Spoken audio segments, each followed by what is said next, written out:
Hello, I'm Harley Schlanger from the LaRouche organization. It's March 31st, 2023, and I'm sorry if this video update is posted a little late, but we've been having some technical difficulties, and as a result, I'm going to keep it a little bit shorter than usual.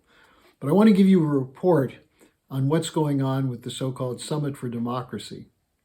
Now, this is more of a background report for you because what's important to note is that there's been a fundamental shift, as we've been reporting in the world, away from the so-called rules-based order.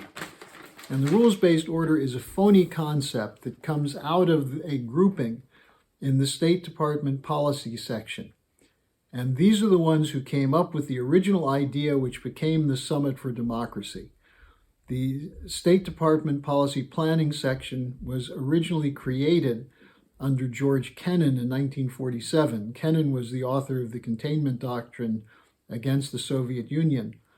And the idea grew out of some meetings in 2008 where there was discussion of the importance of pulling together the so-called democratic world against the authoritarian world. And there have been meetings almost every year. The first Democracy Summit was in 2021, and now we've just concluded the second one. Joe Biden addressed it, and Biden said, we're turning the tide against authoritarianism, that we're moving more toward a democratic world. Well, he probably didn't know that his statement of that was contradicted by the paper that was drafted for this conference by the Atlantic Council, which is one of the leading think tanks of the Anglo-American world, with funding from the British Foreign and Commonwealth Office, from many defense corporations, banks like J.P. Morgan Chase and Goldman Sachs, the Rockefeller Foundation, and others.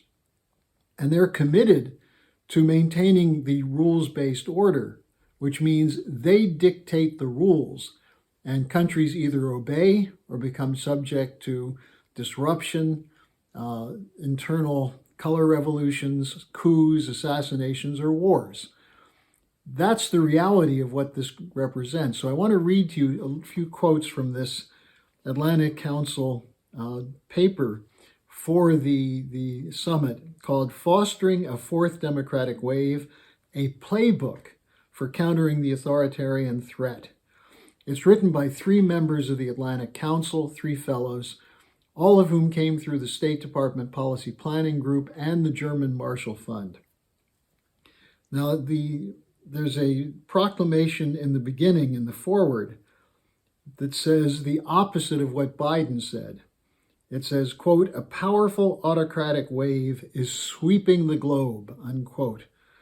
Now, they're saying that it's necessary to promote civil resistance movements, such as strikes, boycotts, civil disobedience, and so on, to strike back against the authoritarians. So here's what they call for: new approaches and tools to support civil resistance efforts, namely more funds and training for groups that are supposedly democratic against the so-called authoritarian regimes. Secondly, advances of a new international norm, quote, the right to assist pro-democracy movements, unquote. In other words, to fund them, to back them, to send in personnel, to train them. And then the third point is to develop strategic and tactical options to constrain authoritarian regimes and drive up the cost of their repression. In other words, sanctions, possible civil wars. Now, they talk about how authoritarians cut off free speech, cut off rights to organize. Have they looked at what the Twitter files showed about the U.S. government agencies that were involved in suppressing free speech? You have to look at what's going on in the West and realize that what they see from the global South is a mirror image of what they actually are doing in the West. That is the censorship, the disinformation, all of that's coming from the West. But here's the interesting point. They say that the reason they have to have this kind of discussion is because, quote, many democracies are experiencing legitimacy crises. due to long-standing failures to deliver adequately for their constituents. That makes them vulnerable to populism, polarization, disruptive information technologies, and external authoritarian attacks and internal demagogues. Well, what they just admitted is that they're now bringing to the home countries the austerity policies and the disruptive policies that they've used in the colonial world for the last decades. And so therefore, the suppression is not simply against so-called autocratic regimes in the outside, but against tendencies that would go against their rules-based order at home.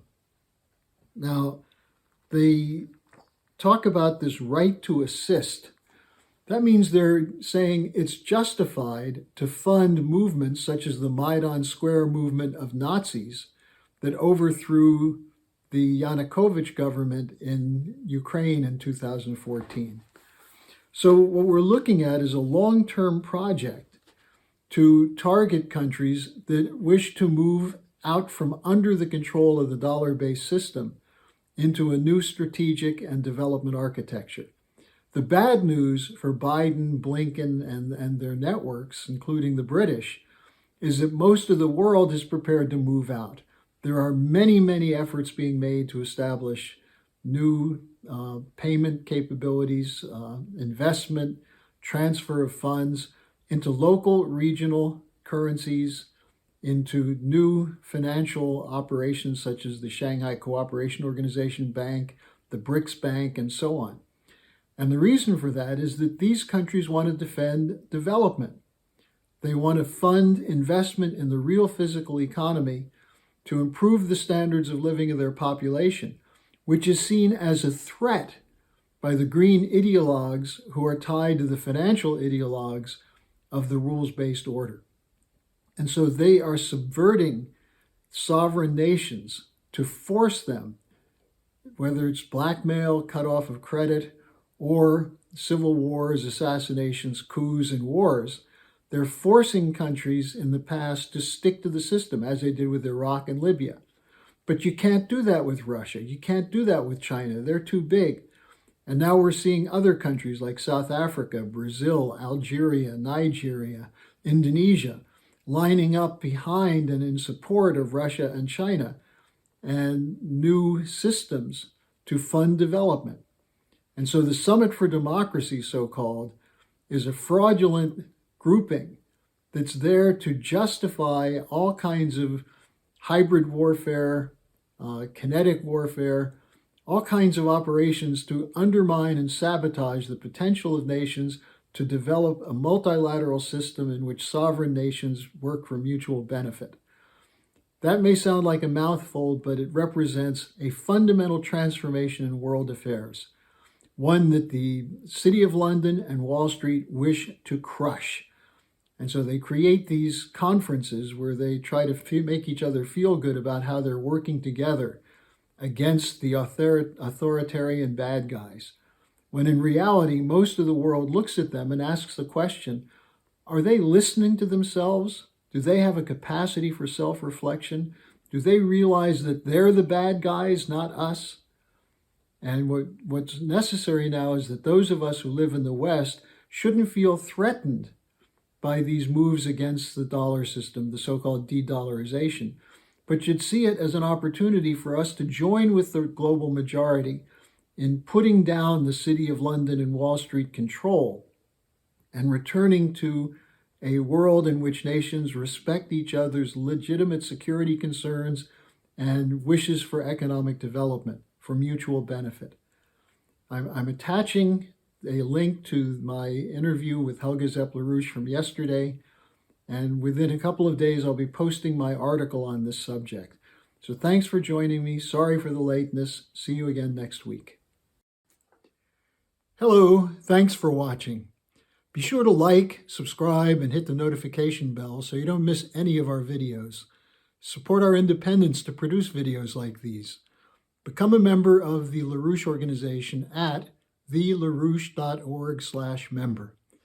By becoming a member for $25 or more, you'll get special access to the EIR Alert Daily Briefing and weekly magazine, which is what I read to stay on top of things.